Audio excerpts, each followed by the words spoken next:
ஹாய்ங்க, welcome to Amudha kitchen. இன்றைக்கி நம்ம என்ன செய்ய போகிறோம் அப்படின்னா, ஊளி மீன் குழம்பு வைக்க போகிறேன் நான். இந்த ஊளி மீனில் வந்து முள் நடுவில் மட்டும்தான் இருக்கும். ஸோ குழந்தைங்களுக்குலாம் அது கொடுக்கறதுக்கு நல்லாயிருக்கும், அதனால் வாங்கியிருக்கேன். அப்படியே டிட்டோ கிழங்கா மீன் மாதிரியே தான் இருக்கும். பட் டேஸ்ட்டு மட்டும் கொஞ்சம் லைட்டாக டிஃபர் ஆகும், அவ்வளோதான். அது எப்படி செய்யலான்னு பார்த்துடலாம்.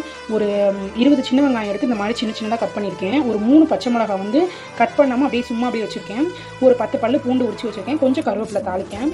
ஒரு 2 தக்காளி வந்து கட் பண்ணி வச்சுருக்கேன். அரைக்கிறதுக்கு என்னென்னா, ஒரு 2 தக்காளி, ஒரு 2 சில்லு தேங்காய், இது வந்து மிளகு சீரகம், இதை வந்து லேசாக வறுத்து வச்சுருக்கேன். இதோட அரைக்கணும்.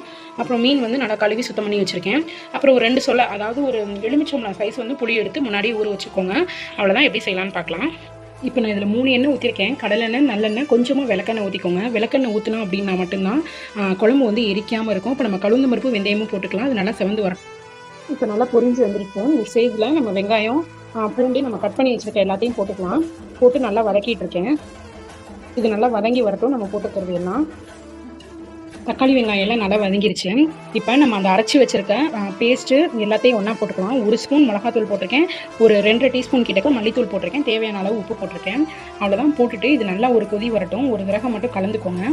கலந்துட்டு இது நல்லா கொதி வரட்டும். கொதி வந்தோடனே நம்ம மீன் போட்டுக்கலாம்.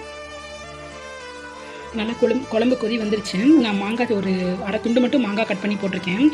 ஒரு அரைவாசி மாங்காய் வெந்ததுக்கு அப்புறமேட்டுக்கு தான் நம்ம மீனை போடணும். ஏன்னா மீன் சீக்கிரம் வெந்துடும். நம்ம மாங்காய் அப்புறம் போட்டோம் அப்படின்னா மாங்காய் வேகாது. ஸோ அதனால் குழம்பு கொதிக்கும் போதே ஃபஸ்ட்டு மாங்காயை போட்டுருங்க. அதுக்கப்புறமேட்டுக்கு மீன் போடுங்க. அவ்வளோதான். நான் மீன் போட போகிறேன். மீன் போட்டு ஒரு 2 கொதி வந்தோடனே இறக்கிடலாம். இது சீக்கிரமாகவே வெந்துடும்.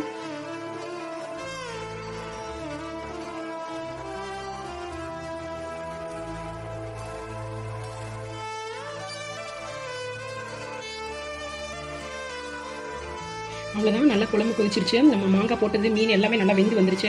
அவ்வளோதான். மணக்க ஊளி மீன் குழம்பு ரெடி ஆயிடுச்சு. நீங்களும் ஒரு தடவை ட்ரை பண்ணி பாருங்கள். எப்படி வந்துச்சுன்னு எனக்கு மறக்காமல் கமெண்ட்டில் சொல்லுங்கள். Thank you friends.